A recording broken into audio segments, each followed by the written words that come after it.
Hello student teachers, एक बार फिर से आप सभी का स्वागत है आपके अपने यूट्यूब चैनल पर जिसका नाम है ट्रेनिंग जंक्शन। आज की इस वीडियो में मेरे दोस्त हम लोग बात करने वाले जो आपका 1 to 5 6 to 8 9 10th 11 12th इसमें आपका जो रिजल्ट या मेरिट है मेरे भाई वो किसके आधार पर बनेगी, आपका OMR सीट के आधार पर या आपका रिस्पॉन्स सीट के आधार पर। क्योंकि बहुत सारे स्टूडेंट के यहाँ पे लगातार कमेंट आ रहे सर कि हमें समझ नहीं आ रहा कि हम अपने नंबर किस आधार पर काउंट करें। तो मेरे भाई वीडियो में लास्ट तक बने रहिएगा, आपको सभी जानकारी मिल जाएगी। और अगर चैनल पे पहली बार है तो चैनल को जरूर सब्सक्राइब करिएगा। बाकी आगे की जानकारी आपको इमरान सर देंगे।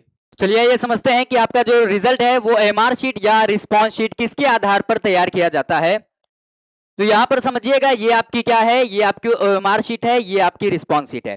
तो देखिएगा यहां पर क्या है, किस प्रकार से आपने ओएमआर शीट में गोला भरा है और कंप्यूटर के द्वारा किसको आपका जो प्रश्न है उसको काउंट किया जाता है या नहीं किया जाता। तो यहां पर देखिएगा आपके सामने, मान लीजिए आपने इस प्रकार से कोई प्रश्न है, आपने इसको गोला किया और यहां पर एक गोला तो ठीक किया है, दूसरे गोले में भी आपने क्या किया है, इसमें आपकी थोड़ी पेन चल गई है, तो कंप्यूटर क्या करेगा, इसको आपके काउंट नहीं करेगा। आगे है, या आपका इस प्रकार का आपने कोई प्रश्न क्या है सॉल्व किया है, यहां पर आपने गोला क्या है आधा ही लगाया है, तो कंप्यूटर इस प्रकार के भी क्या है गोले आपको काउंट नहीं करता है। और तीसरा आपने छोड़ दिया है तो ये तो आपका प्रश्न कोई वही नहीं रहता, ये काउंट नहीं होते।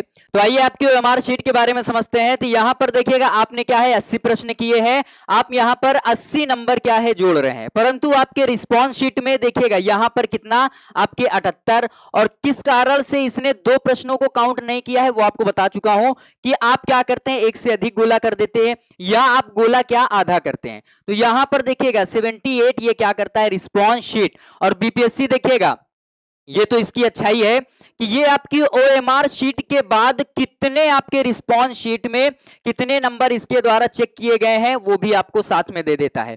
यहां पर मान लीजिए मेरिट क्या है 79 गई, आपका नहीं होता, तो इसके पीछे कारण क्या है, आपकी रिस्पॉन्स शीट में आपके जो ओएमआर शीट के जो प्रश्न थे जो काउंट नहीं हुए हैं। ठीक है, तो आपका जो रिजल्ट है वो किसके आधार पर बनता है, वो आपके रिस्पॉन्स शीट के आधार पर बनता है, ना कि आपके ओएमआर शीट के आधार पर। तो आप अपना रिजल्ट जो है वो मिलाइएगा रिस्पॉन्स शीट के आधार पर, ना कि अपने जो नंबर है उसको मिलाइएगा ओएमआर शीट के आधार पर।